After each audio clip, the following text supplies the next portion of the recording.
All right. So thanks everybody for joining tonight. As I mentioned, we're going to be tag teaming a little bit on this presentation.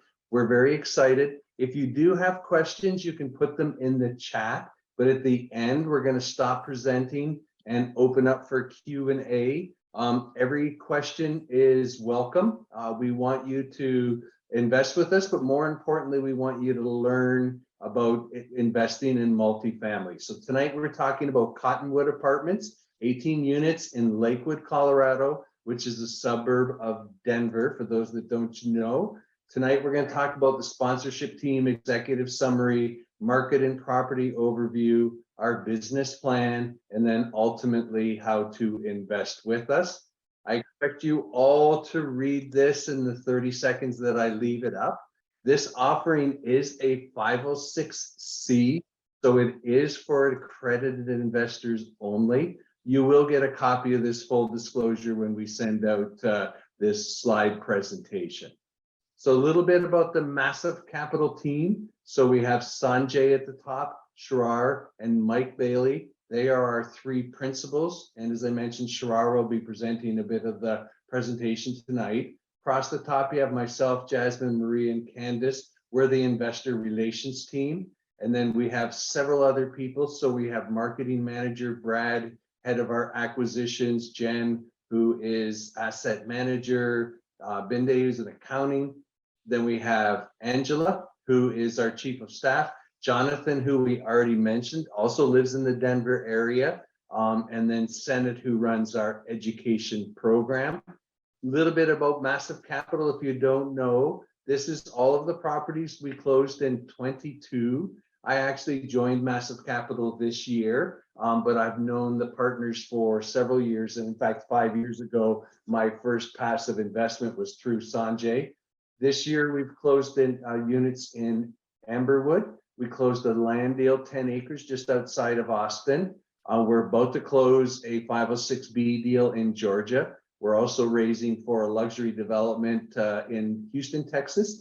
And of course, our property that we're talking about here tonight. So we're going to let Nirmal introduce himself. Hey, thanks, Trevor. My name is Nirmal Ramalingam. I am based out of Denver here. Been in Denver for the past 18 years.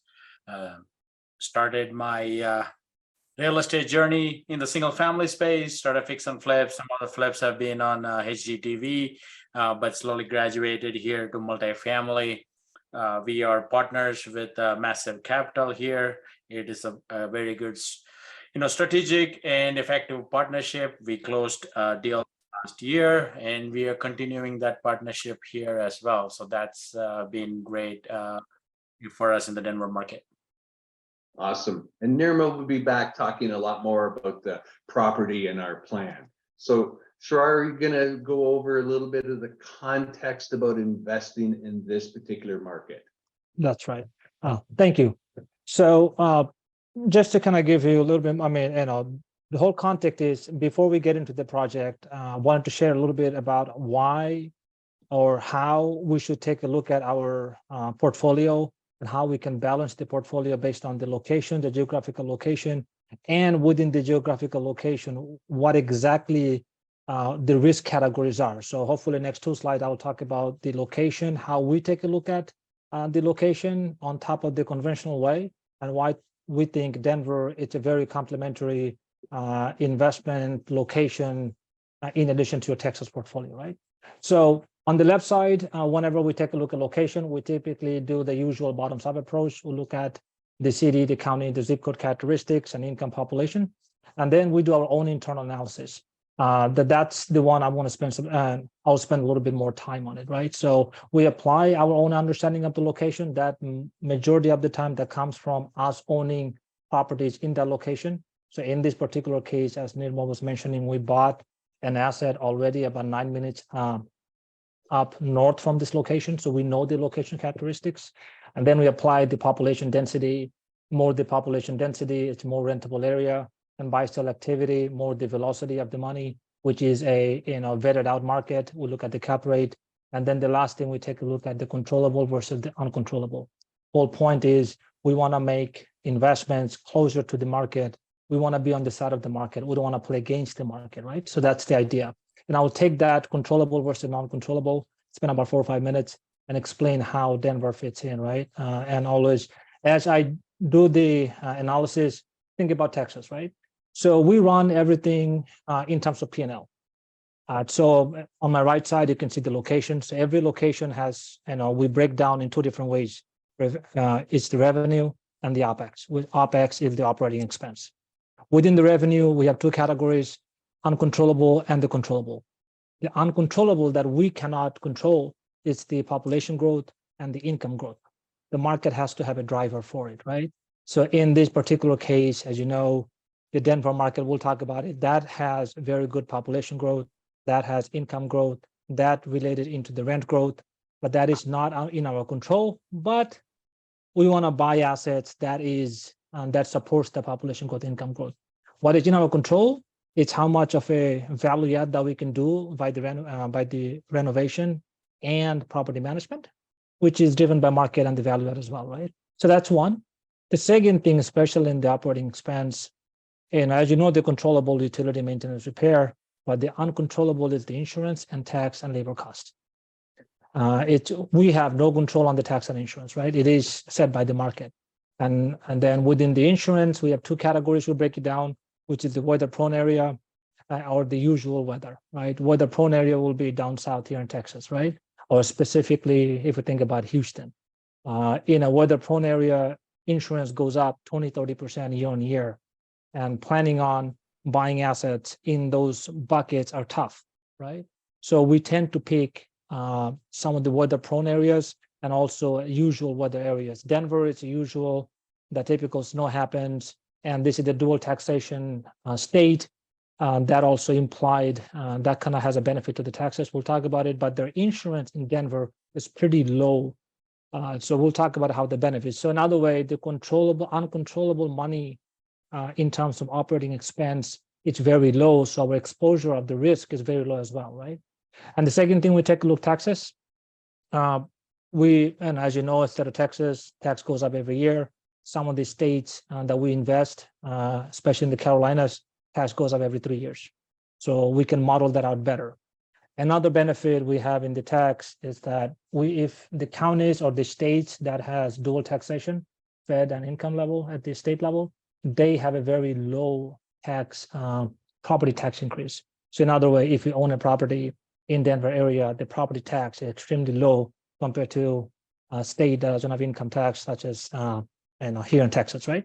So in other words, the uncontrollable side of it, both from taxes and insurance, the exposure in Denver market, it's very low compared to here down south in Texas, right? So that's one. By design, on the flip side, most of the folks that we invest in state of Texas, so we believe from the portfolio theory perspective, we should buy assets in the Texas market. Also, we should buy asset in the outside the Texas, such as Denver, such as Carolinas, so to kind of balance the portfolio. So from the LP perspective, you should take a look how many assets that you're investing, and also what kind of a risk are you taking, and then based on that, you should decide, right? So that's how we look at it. And this was one of the major drivers for us to get into multiple locations simultaneously. As a couple of slides before that, Trevor mentioned, we're in the Carolinas and the Texas, Dallas, Houston, San Antonio, Austin, and also in the Atlanta market and Denver market. That's because of this, because we invest our own money alongside with everybody else here. So we believe the portfolio theory, and based on that, the Denver market or the Colorado market, it just shows up as a very good market to kind of go in, where our exposure to the uncontrollable is very low, right? That's that. Let's go to the next slide. Okay, thank you. So on top there, tell of 3 slides. On the left, you see the rent growth. The dark blue line, it has been the average rent growth in the Colorado. As you can see, it tells in the market, right? The interesting part about the Denver, it mimics Austin. So Austin, it's a very small area. They don't have that many assets. It is growing. So if the market pushes the rent, Austin goes up more than the market. Denver is a very, very good proxy of Austin market. So we also like the Denver market because of that, because the rent growth in Denver is much higher than the market. Right? As you can see, the population, the Denver suburb on the Lakewood, and the population have a pretty steep, last decade, I grew up pretty heavily, and the trend still, it's happening. So it's a mountain, it's a landlocked in a sense. It has a small cities, it's a destination, and putting everything together, the rent growth and the population growth are pretty good. On the right side, you could see the trade transportation and the professional business. They have been the core bread and butter.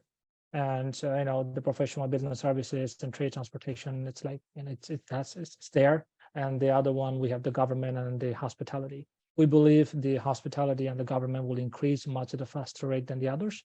But in general, Colorado market, specifically Denver market and Colorado Springs market, it's a very tight market, very niche market to get in. So that's that. Those are at the bottom. You could see the 4 points. First two, we talked about it. The third bullet point, you could see the location that we have the asset, it's more than $500,000. So at 8% or at a 6% interest rate, if someone buys at $500,000, their PITI, it's much, much, much higher than our rent that we are going after. And you'll see a little bit more. So it is a very good locked-in rental market for us. Median income, it's about $70,000. So that also checks out the rent. So it checks out the rent that we are going after. It checks out the median price or the average price of the Lakewood neighborhood. So the moving out from a tenant to be a homeowner, it's less likely. So it's a very captive audience. So, and then it's a Denver market. Our exposure to the risk is very low on the uncontrollable. So it makes sense. If we go on to the next slide, I'll show you a little bit more data on it, what I was mentioning. We'll click one more time. Trevor, please. There's your red box. So what we do, we kind of take a look at all the markets. I give you an analysis. On top is the Denver market at a 3-star property. We believe that ours is a 3-star, will be a 3-star by the time we get done with it.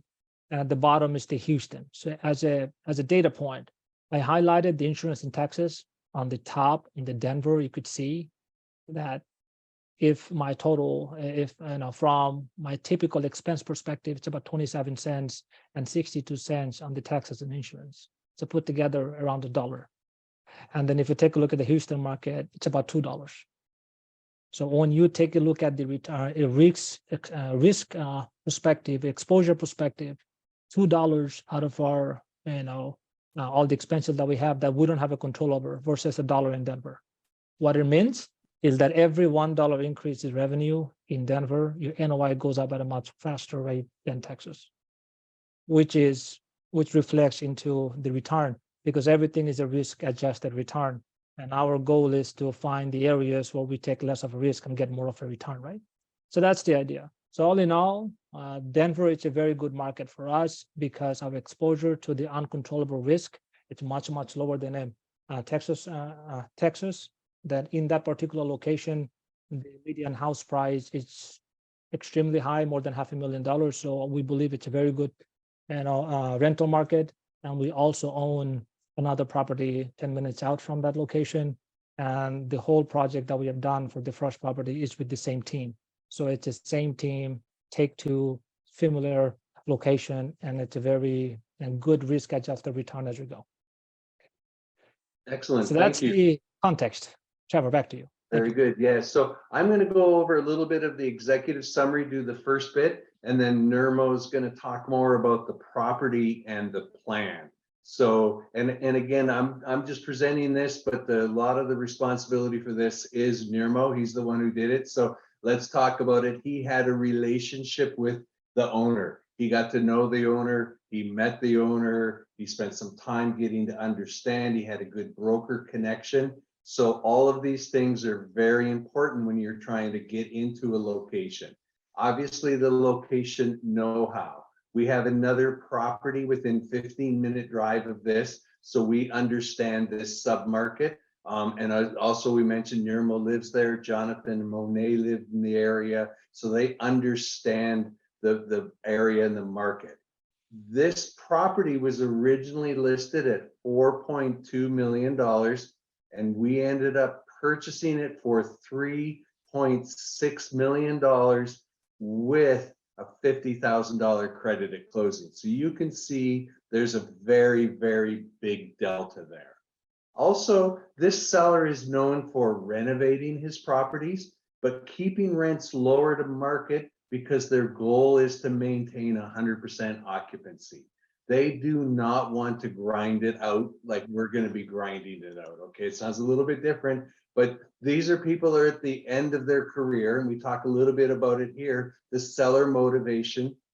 This gentleman is tired of doing what he's doing. His children do not want to inherit the apartment complex. Therefore, it creates a very good situation for us to be able to come in and buy this property. Rents can be bumped as is up to market rent. Okay, so this property is below market rent, but again, we own another property in the area. So we're going to stress same team, same location, second property, all very, very important things to consider. Talk a little bit about the value play. So we're expecting a 16 to 17% IRR. For those of you that aren't familiar with too much of passive investing in multifamily, IRR is the returnal rate of return, which is really the time use of your money. The second number here, let's round it off at 2%. We are estimating that you will get a return over 5 years of about 2 times your money.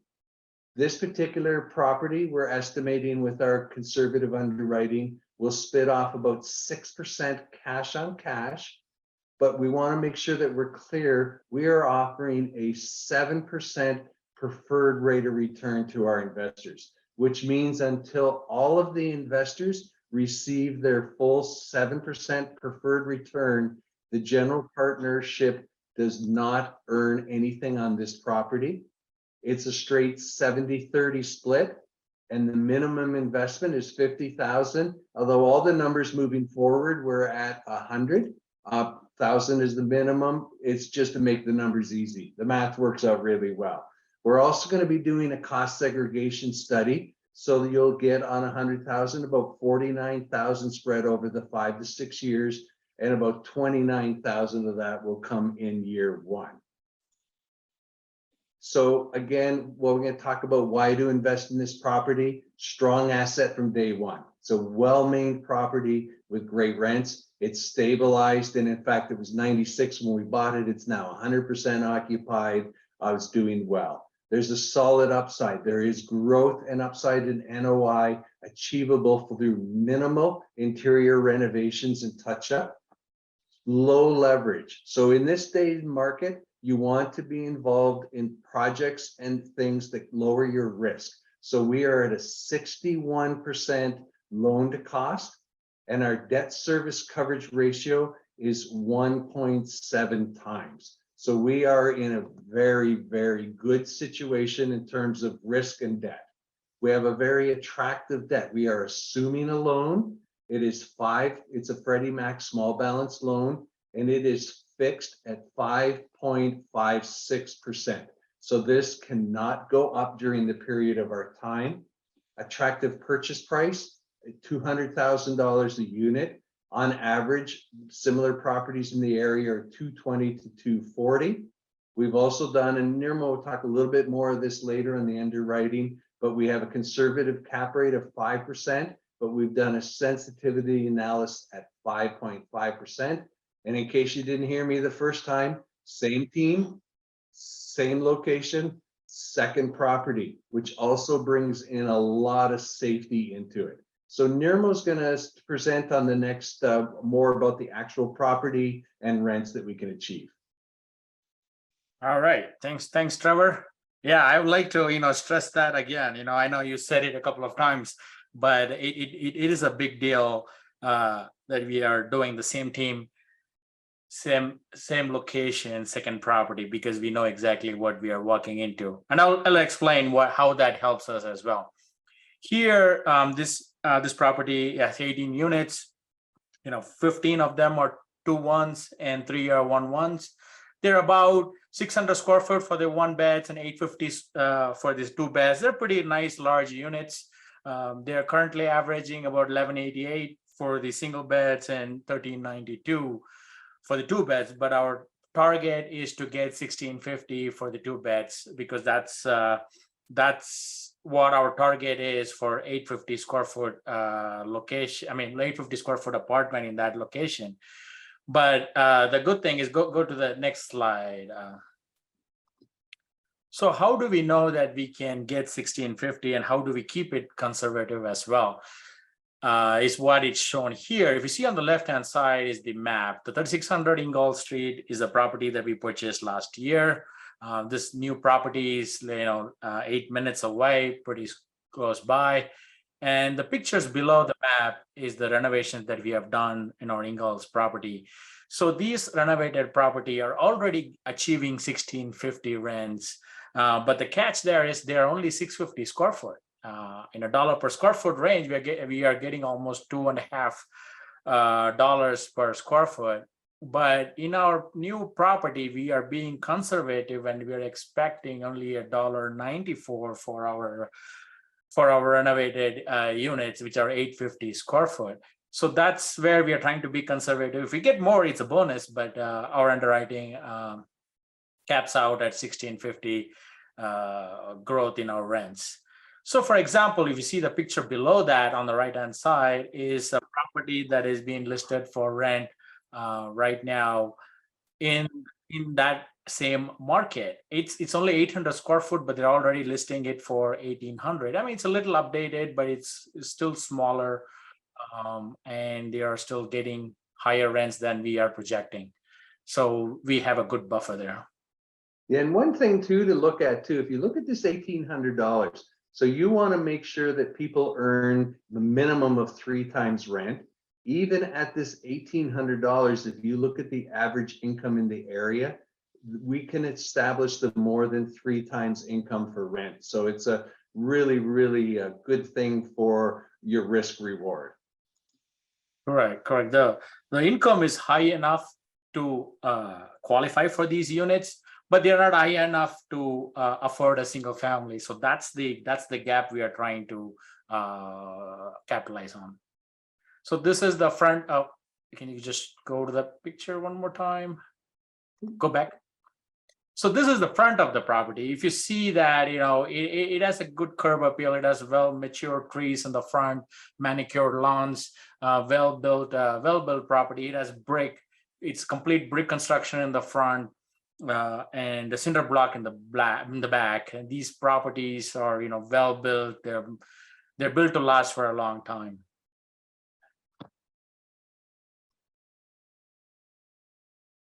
So this is on the left-hand side is a map of where the property is. If you do not understand, if you do not know the Denver market, so where it says Denver, that's the downtown.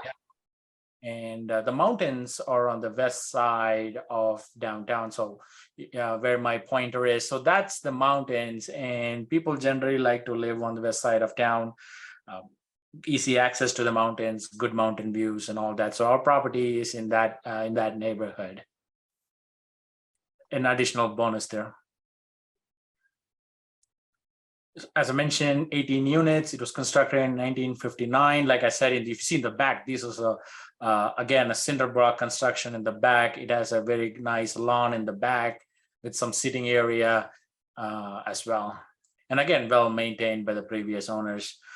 The occupancy is currently at 100%. They had one unit vacant for showings, but they leased it after we got it under contract, so it's at 100%.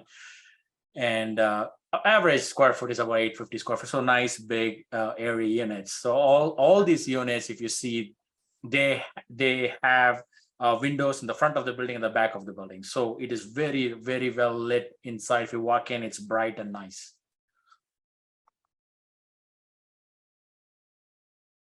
So 18 units, like I mentioned, three one beds, 15 two beds, it's a 3-story structure.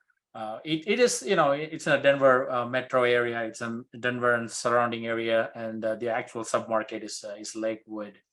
The main thing here to note is that a lot of the big capex items have been taken care of. The roof has been replaced in 2017. All the windows have been replaced. They have a new boiler, which is less than 10 years old. And all these things that are big expenses, but don't return much in terms of rents have already been taken care of. So we don't have to expect anything big going in.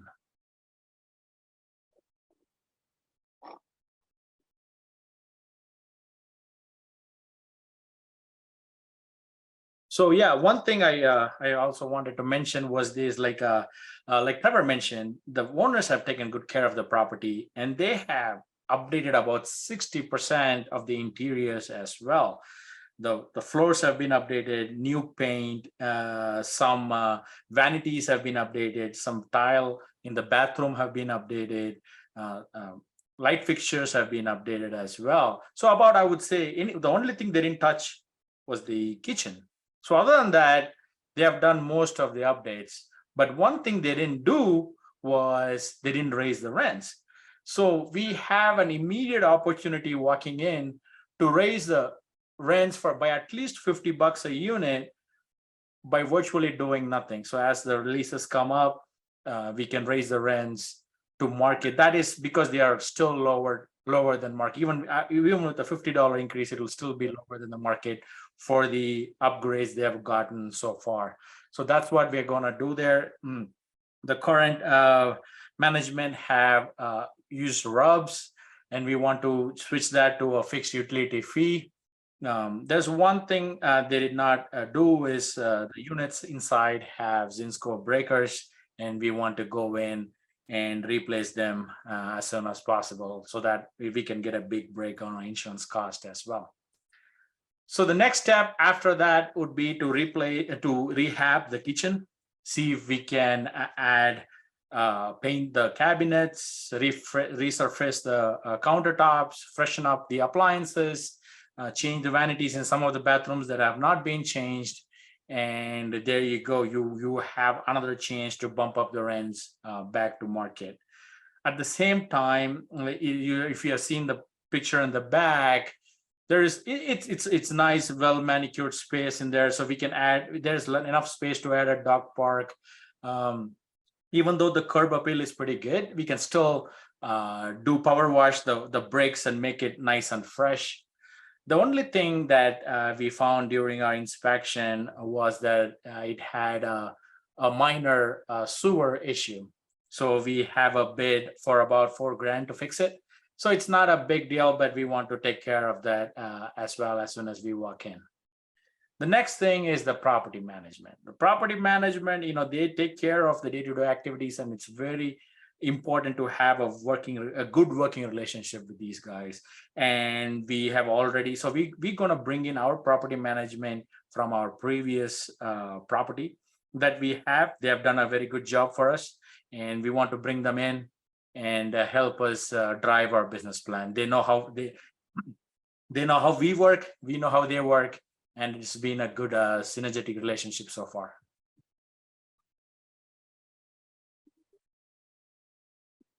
So what's the timeline? So like I mentioned, there's a few leases coming to end going forward in this year. So at that point, we want to push the rents as is to market, see how we can get market rents for the level of upgrades that's already in there. After that, we would start turning these units and upgrade these units slowly, get more market and keep pushing the rents to market. When we reach about 12 to 24 months, we should be almost done with our upgrade plan, and then we would implement regular market increases based on how market conditions and how it responds to our increases. At 24 to 36 months, we would assess our income and expenses. So we have driven the top line for the first few months, and now we would try to see if we can achieve better bottom line and manage our expenses, keep on top of things so that we don't spend a lot on expenses, and manage the property pretty effectively. And by 36 months and after 36 months, we would reevaluate the market, see how the market is doing at that time. We are currently in a difficult market, but we expect in 3 years we should be pretty stabilized at that point, and then we would evaluate the timing of the sale at that point. So now we talked a high level of how the property is and how it performs. Now we want to dive into the actual numbers. So on the left-hand side, you can see the purchase price about 3.6. We have about 170 grand allocated for our capex. 2% ag fee, standard. We have some reserves. The good thing, again, like Trevor mentioned, is we have an attractive debt at 5.56 fixed for 5 years from Freddie. It's a Freddie small balance loan. It's 5 years fixed and a 30-year AM as well. So we have a very good debt locked in there. On the right-hand side, the bigger Excel, you can see what would be your actual returns or our projected returns for a typical $100,000 investment.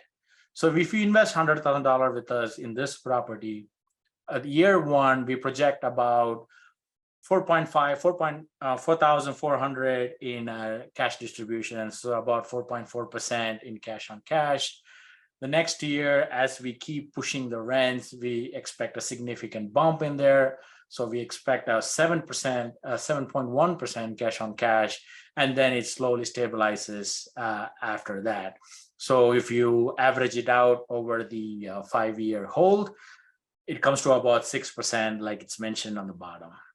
So the end of year 5, we would return at sale. We would return the member capital, the 100,000 you invested, plus about 67,000 in profits. So if you add all that and you add all the distributions you have gotten over the years, you should have approximately 197,000. So if you can, if you round it up, so if you invest 100,000, you should approximately get about 200,000 back.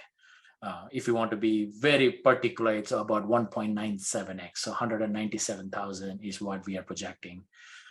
5%, 5-year hold, and that would put us at a 16% IRR. One more thing. One thing we forgot to mention is the tax benefits of this. There are there are tax benefits of investing with us, and that is not listed in this table. But for 100,000 investment, you would see about 49,000 of bonus of depreciation in the 5-year hold, and on top of that, there's another 29,000 in bonus depreciation for 2023. So bonus depreciation, as you guys know, is a program that Trump brought in, and it is being phased out, but the depreciation part has been there for years, and that will continue. So the 49,000, you will get that over the 5-year period. But for when you go and file your taxes for next year, you should see an additional of 30,000 in bonus depreciation. This is based on our initial cost seg analysis, and once we have the property under our management, we would know the exact amount. So this is a view of our underwriting. If you can see, we are being conservative in our rent escalator. So after we bring the property to market at $1,650 in the first 2 years, we are only projecting a $50, 3% increase in rents from there. Very conservative there. We are achieving $1,650 rents in our smaller square footage property already right now, but we are only projecting this going to happen in 2 years for this property. Again, we're giving ourselves enough buffer and time to achieve our pro forma. The expense ratio, like Sharia mentioned, expense ratio in Denver or Colorado in general is lower than the general market. We have 34% is what we have projected in our pro forma. We are running our current project around 28%, and we are still stabilizing it. Once we stabilize it, we will run our current property at a 25% operating ratio, but we again have given us some buffer in the operating expenses as well. So 27 July, our closing wiring deadline is 21st. So if you guys are interested, please reach out to one of our team members, and we'll be happy to answer more questions or guide you through our investment process. So this, like Trevor mentioned, this is a 506C offering. It is only for accredited investors. If you have any questions, we can happy to help you with that process. We manage all this investment through our cash flow portal. We will get you signed up in there, and it's easy. It takes no more than 10 minutes to go through that process and sign the documents. It is a very well maintained website. If you guys want to get in on that, please reach out. There's our good looking team. So we're going to end the presentation here. Doesn't mean we can't pop back and get to any slide that somebody would like to see or be able to talk about it. Questions? What would you like to know? Or did we do such a great job nobody has a question? Minor question, Trevor. Yes. The utility fee, what was that? Was that instead of RUBS? You're taking away RUBS and installing a flat fee? Is that what it is? Correct. That is right. Why would you undo RUBS if they're used to RUBS? Yeah, the RUBS, two problems. One is you have to calculate for every unit separately. It goes up and down. If you miscalculate, you start losing money. And the second thing is you have to be very careful when you say as a RUBS, you don't charge more than what they actually perform. It becomes complicated. The whole process becomes complicated. We already know what our utilities are at an average rate. And if we say a utility fee, we do not have to do all these calculations to make sure that we are compliant in every way. So we can charge a utility fee at whatever rate that we want or whatever the market is at that point. So what is that? How much is that fee? So $100 to $150. Okay. What we calculate is that our goal is to make that the package calculation based on 110, 120% of the total spend. So we break even. If you use the RUB process, you don't break even. You come in at cost minus some amount. So it's a out-of-pocket expense to make everything whole. With the package, it's not ratio, it's a flat fee, and we try to break even at that. So our NOI gets better. Okay, and so you don't have any trouble, any restrictions from the utilities of charging 110 or 120%? Again, we're not doing a ratio, right? It's a flat fee. It's like a concierge package, right? With the package, you get a bundle that comes with a bunch of other stuff. So there is no ratio, right? It's just a pack. It's a flat fee. Right. Thanks. And it also helps the tenant because, as you know, the summertime and the wintertime, they have different ratios. In this particular case, it's a flat fee. They can also plan ahead of time what that cost will look like.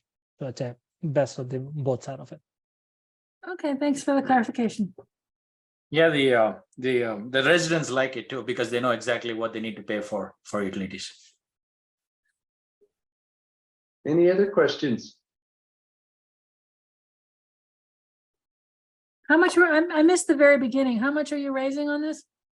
1,750,000. We are about 55% subscribed already. So it is a first come, first serve. Irmo's done a great job getting his local folks on board. So we expect to be fully raised before our cutoff of funding. Okay.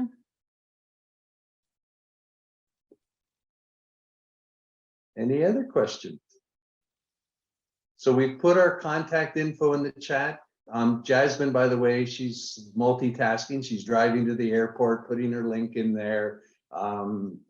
Jasmine's part of the team that I mentioned before. We also have Maria and Candice. So we have plenty of people. And then if your contact is Nirmo, Jonathan, or Monet, you would reach out to them for further information.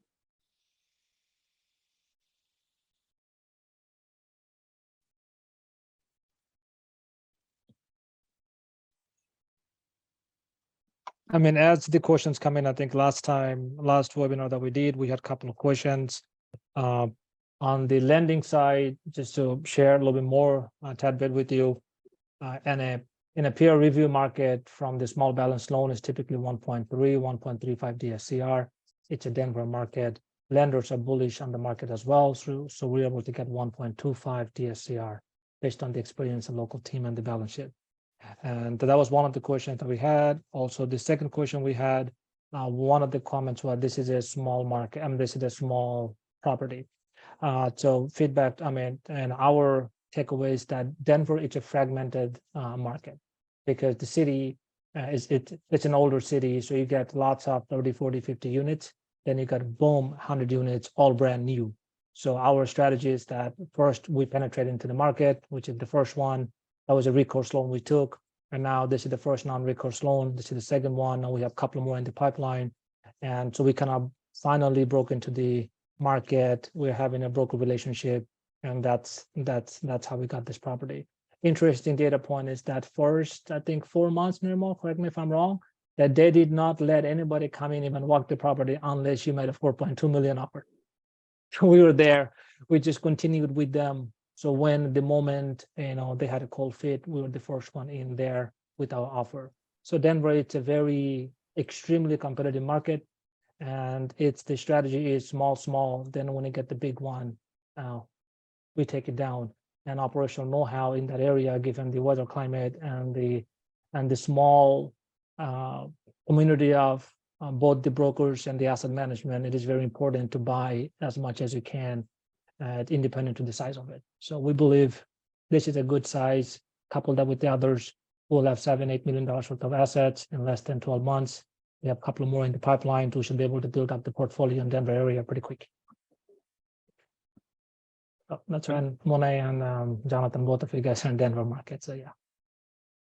So another is the cost basis is interesting too. So we have it at $200K a unit, and properties are still trading in Lakewood, few blocks from there, somewhere around 220 to 230 a unit, similar size, similar vintage, similar makeup. So that shows that we have a good cost basis walking in as well. And if you are in the Denver area, I put a link in the chat. I believe is it next week or the week? Next week, there's a meetup in Denver for real estate. It is next meetup? week. Yep. Next week. Jonathan never invites me, so I don't know. But, I know, Kathy, you're in the area. It'd be great if you could show up and meet everybody in person. Yeah, where is it? It's gonna be at Hacienda in Nirmal. Where is it? Yeah, it's in 25 in Colorado. The one I met you there. Yeah, the one we met at. Sure. Correct. Simple. Yeah, if I can, depending on the date, I'll show up. Yeah, it's Wednesday night. Oh, next week. Okay. Yep. Cool. I put the date and time in the chat. Awesome. Thanks, Monet. Just one last question. I missed the beginning. This is a 1959 property, so has all the electrical and all the plumbing and sewer all been updated? Yeah, like I mentioned, the only thing that was not updated is the Zinsco breakers in the interior of the units. The plumbing and the electrical have been updated, yes, except the breakers, which we are going to do. We have allocated CapEx for that. Okay. We walked all the units. We did the full inspection of the sewer line and electrical line, and we correlated that with the insurance as well. We are incentivized to replace the breakers to reduce the insurance rate. So we have that already factored in. And Nirmal, correct me if I'm wrong, on the sewer line, almost everything has been updated except one T. It's a joint, it's a cast. We'll replace that with the upgraded piping. The cost already been allocated into our CapEx plan. So I have a pretty good idea about that. And we were surprised how the property is well kept internally, how things have been updated so far. Yeah, So- I mean, that's what sounds like the nice thing about this property is that previous owner did, like you said, really did a good job of bringing and keeping it up to date. That's excellent. That's right. Yeah, Correct. what I like to say, I was born in 1959 and look how good I look. And That's how what we well were all maintained thinking, and Trevor. refined I have, right? I was, it was funny, the first time I saw that, I said, it's as old as me. But, it's how well you maintain it, Yeah. and how well it's built. Oh my. It is interesting that if you take that vintage of the property in the Colorado market versus in the Texas market, how well the severe weather buildings are kept versus us normal weather, right? It is really interesting. And on top of this one is very well kept, both from the outside and inside. And I believe when we looked at how long the previous owner had it and how much they paid for it, they wanted this one as a part of the family, as a good cash flow, and they were not a flipper, so they did not go cheap on the CapEx. They kept it, they ran it as if I want to keep it for long term. So when the repair needed to get done, they did it. So that's one of the interesting part of this one versus buying from a retail syndicator where we flip every 3 years. I'm running everything on an OpEx basis to fine tune my NOI so I can get out, right? So that's another layer that we liked about this property. Yeah, even simple things like we see the front doors of these units, they have such an expensive hickory doors on the front. It They looks look nice. nice. They look nice.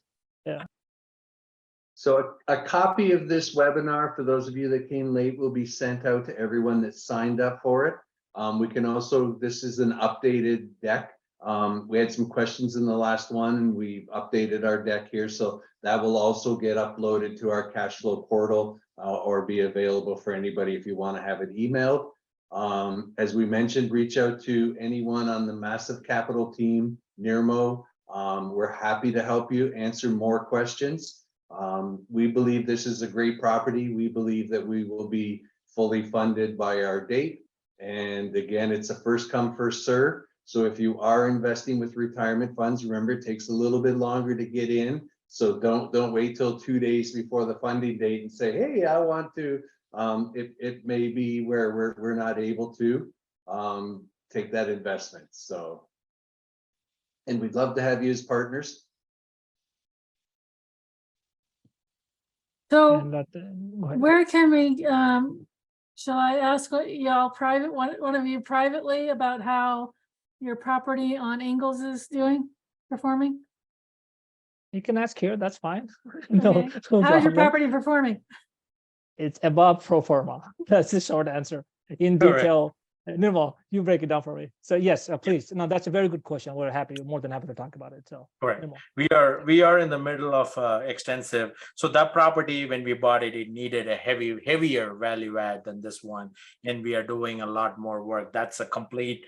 The interiors, the kitchen is complete good. The bathroom is complete remodel, floors, paint. We're doing all kinds of stuff. So we are doing extensive rehab, and we are getting. The residents are just not moving out. Once we update a unit, the residents from the next door are just moving into the updated units. So we are having a good success in that property. And if you are local, yeah, I'm happy to walk you through that property, see what we have done so far, what kind of updates how we are maintaining the property, what kind of updates we're doing. I'm happy to show you that as well. And you are achieving higher rent bumps than our estimation, correct, on this property? Correct. That is correct. Yes, and it's a nice. As soon as we are we have only one unit, like I said, that has been marketed to the exterior, to the whole market, because all the residents are just moving around. It's just we are playing musical chairs there. But the one unit that we have on the market right now, I think we have about 14 applications in a matter of days when we listed. So it's been going good. And how I many mean, units was that one? It was 12, right? Correct. How many units was Ingles? It was 12 units. It was a Well- $2.5 million last year. We bought it. That was the first one. We all, it's interesting story, right? We have heavy concentration in Texas. On a Class A asset in Texas, you buy around 200, 220, right? Then we go to Denver and bought our first value add asset at a 200, 40, 250 grand a door. And our head was spinning. And then we realized, hey, look at the P&L, right? Let the number tell us it's not the dollar per square foot, it's really the margin of it, right? So that was the first one we tested out, on a smaller scale. That was a bank loan. That was a fixed debt. I guaranteed the loan. That was a new team, so we kept it small. And then this is the acceleration from there. Sounds good. Good question, Kathy. Thank you. Thank you for asking. Yeah. And it's important because it's part of what we're doing, right? We're talking about same team, second property. So track record is very important. And it's the same property management company too. So they've done. Yeah, we had very a fun time firing the GC once, taking the property management company once out, bringing a new one in. We all had those good old times. No complaints. And who is your property manager company? Atlas. Atlas, Oh, okay. with the same one. We just brought them in here. So they have been pretty good at it. And one of the things that we have done, given the Denver market, we, thanks to Monet and Jonathan as well, we started that in-person meetup about 3 months ago. And then we go fly out there at least once a quarter. One of the partners will, at least two of us will be there. I think between me, Sanjay, and Mike, on average, every 2.5 months, 3 months, we're there. We walk in a bunch of properties. We're bringing that. When we did the inspection, I think 6 of us total from the Massett team, we went. Jonathan, Monet, me, then also Sanjay and Mike, all of us were there with Nirmal, walked the property. And it was interesting.